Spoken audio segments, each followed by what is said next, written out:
अजमेर में आज क्या कुछ हुआ आप देखिए हमारे साथ। अजमेर में मंगलवार सुबह तोपदड़ा क्षेत्र में जजमानों से बधाइयां लेने को लेकर किन्नरों के दो गुट में झगड़ा हो गया। उन्होंने एक दूसरे से जमकर मारपीट की। इसमें दो किन्नर गंभीर रूप से घायल हो गए, जिन्हें उपचार के लिए जेएलएन अस्पताल में भर्ती कराया गया है। किन्नरों ने एक दूसरे को फर्जी किन्नर बताकर लोगों से अवैध वसूली करने का आरोप लगाया है। बाद में वह क्लॉक टावर थाने पहुंचे और वहां भी पुलिस के सामने एक दूसरे से मारपीट कर दी। इतना नहीं, कुछ ने तो अर्धनग्न होकर रोष भी जताया। फिलहाल पुलिस ने मामले में समझाइश कर दोनों पक्ष को अपनी रिपोर्ट लिखित में देने व उस पर कार्यवाही करने का भरोसा दिलाया है।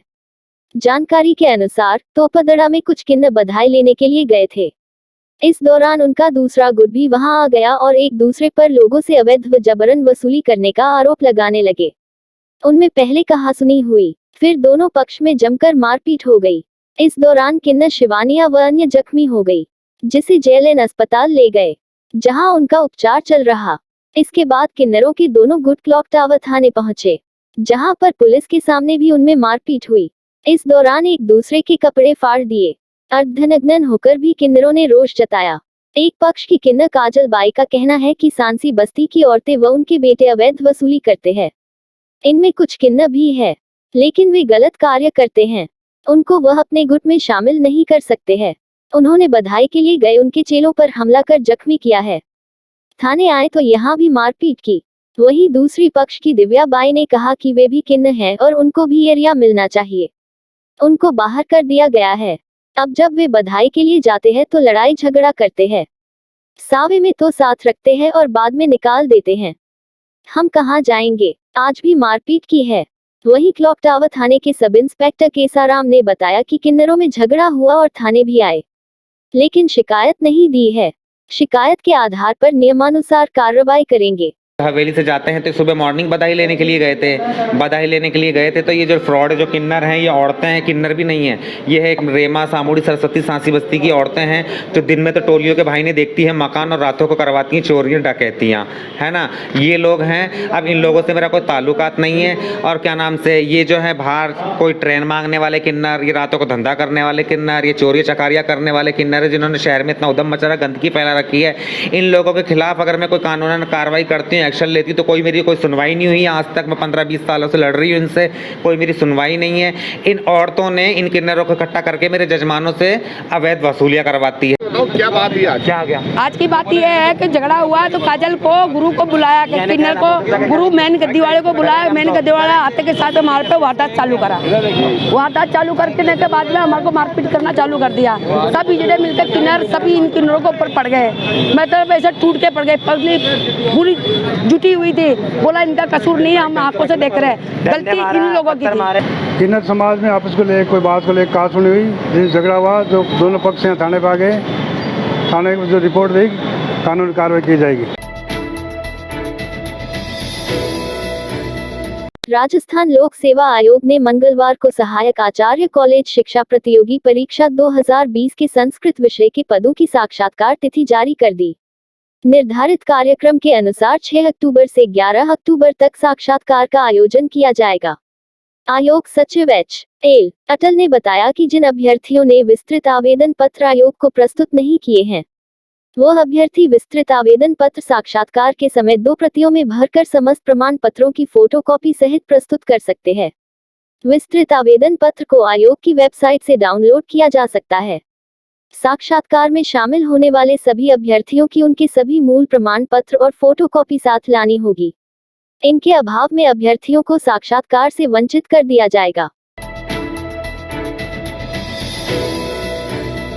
जिला परिषद में प्रत्येक मंगलवार को लोगों की भीड़ उमड़ती है। मौका होता है जन सुनवाई का, जिसके जरिए जिला प्रमुख श्रीमती सुशील कंवर पलाड़ा लोगों की समस्याएं सुनकर उनका निदान करने के लिए तत्पर रहते हैं। इस जन सुनवाई में पंचायती राज विभाग के अधीन आने वाले 5 विभागों चिकित्सा, स्वास्थ्य, सामाजिक न्याय, अधिकारिता विभाग, महिला बाल विकास विभाग और सिंचाई विभाग के अधिकारी मौजूद देते हैं। जन सुनवाई में भी यह सभी अधिकारी मौजूद रहे थे। हमसे अब तक किए गए कार्यों का फीडबैक लिया गया और जो व्यक्ति की विभाग से जुड़ी समस्या थी उसे समस्या से अवगत कराते हुए पीड़ित व्यक्ति को न्याय दिलाने के निर्देश जिला प्रमुख की ओर से दिए गए। कई लोग सड़क और पानी सहित बिजली की समस्या को लेकर जन सुनवाई में पहुंच से तकरीबन 30 मामले जन सुनवाई के दौरान सामने आए, जिनमें से ज्यादातर मामलों का निस्तारण कर ग्रामीणों को राहत पहुँचाने का काम किया गया। इस मौके पर समाज सेवक भंवर सिंह पलाड़ा भी मौजूद रहे।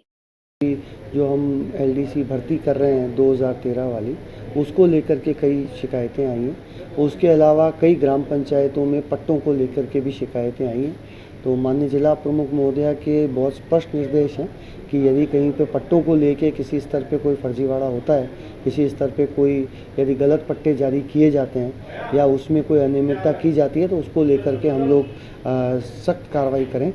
तो जो जिन जगहों की भी समस्या आई हैं उनको हम स्पेशली टेकअप करेंगे। अजमेर के जेपी नगर मदार में सोमवार को 14 वर्षीय स्कूली छात्रा ने घर पर अपनी स्टॉल से फांसी लगाकर आत्महत्या कर ली। परिजन बच्ची को फंदे पर देखते ही उसे उतारकर अस्पताल भी लेकर पहुंचे, लेकिन चिकित्सक ने उसे मृत घोषित कर दिया। अलवर गेट थाना पुलिस ने पोस्टमार्टम की कार्रवाई कर शव परिजनों को सौंप दिया है। पुलिस आत्महत्या के कारणों को लेकर जांच में जुटी है। जेपी नगर मदार निवासी 14 वर्षीय त्रिशा पुत्री मनोज शर्मा ने घर के हॉल में अपनी स्टॉल से फांसी का फंदा बनाया और उस पर झूल गई। इस दौरान घर पर परिजन मौजूद नहीं थे।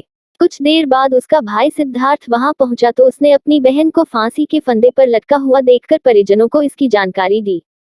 परिजन तुरंत घर पहुंच गए, उसे जेएलएन लेकर पहुंचे, लेकिन तब तक उसकी मौत हो गई थी। डॉक्टरों ने उसे जांच कर मृत घोषित कर दिया। उसे चीरघर में रखवा कर पुलिस को इसकी सूचना दी। सूचना पर पहुंची अलवर गेट थाना पुलिस ने पोस्टमार्टम की कार्रवाई कर शव परिजनों को सुपुर्द कर दिया। अलवर गेट थाने के हेड कांस्टेबल भूपेंद्र सिंह ने बताया कि मृतक त्रिशा के पास से किसी तरह का सुसाइड नोट बरामद नहीं हुआ है। प्रारंभिक जांच में अभी तक परिवार वालों ने भी आत्महत्या के कारणों को लेकर किसी तरह की जानकारी नहीं दी है। पुलिस मामले में जांच की जा रही है। मृतक त्रिशा के पिता मनोज ने बताया कि उनकी बेटी राजा कोठी स्कूल में 12वीं कक्षा में पढ़ाई कर रही थी। सोमवार को अज्ञात कारणों के चलते उसने सुसाइड किया है। उसके परिवार ने त्रिशा की आंखें भी अस्पताल की आई बैंक को डोनेट की है, जिससे किसी अन्य व्यक्ति की अंधेरी दुनिया रोशन हो जाएगी। थाने पर जरिए टीपी इतला मिली कि मेडिकल जूस के द्वारा आज 12 बजे करीब तराक्षी डॉक्टर मनोज शर्मा उम्र 14 साल निवासी जेपी नगर नाका मदार, जो कि मृत अवस्था में मोर्चरी में लाई गई है, जो कि जिसकी मृत्यु फांसी खाने से हुई है। आदि इतला पर मोर्चरी जिले में पहुँच के उसके घर वालों की मौजूद में पंचायतनामा मौजूद कर पोस्टमार्टम कराया गया। लास्ट वाली शाम को सबूत की गई। कारण क्या है सुसाइड का? कुछ है सुसाइड का घर वालों के अनुसार है, उन जो गड्ढे पर निशान है उस हिसाब से प्रथम दृष्टया तो फांसी खाने से है, बाकी पोस्टमार्टम रिपोर्ट से खुलासा होगा। घर पे कोई नहीं था क्या? घर पे उस टाइम बच्ची अकेली थी। इस रात की सुबह नहीं होती जब तक हाथ में उसकी गर्माहट नहीं होती। चाय का प्याला, अखबार साथ पुराना है, मिट्टी से जोड़ता है। खबरों की खुशबू से सारा घर महकता है। हर रंग में ढला कहानियों से किस्सों तक ले जाता है बेरोक टोक। देश के हर हिस्से तक ये हकीकत का आईना है, ख्वाबों को सच करके दिखाता है। दैनिक नवज्योति, आपके लिए, आपके साथ। ये थे आज के मुख्य समाचार। विस्तार से जानने के लिए पढ़ते रहिए दैनिक नवज्योति। दैनिक नवज्योति के YouTube चैनल को सब्सक्राइब करें और ताज़ा अपडेट के लिए बेल आइकॉन दबाएं।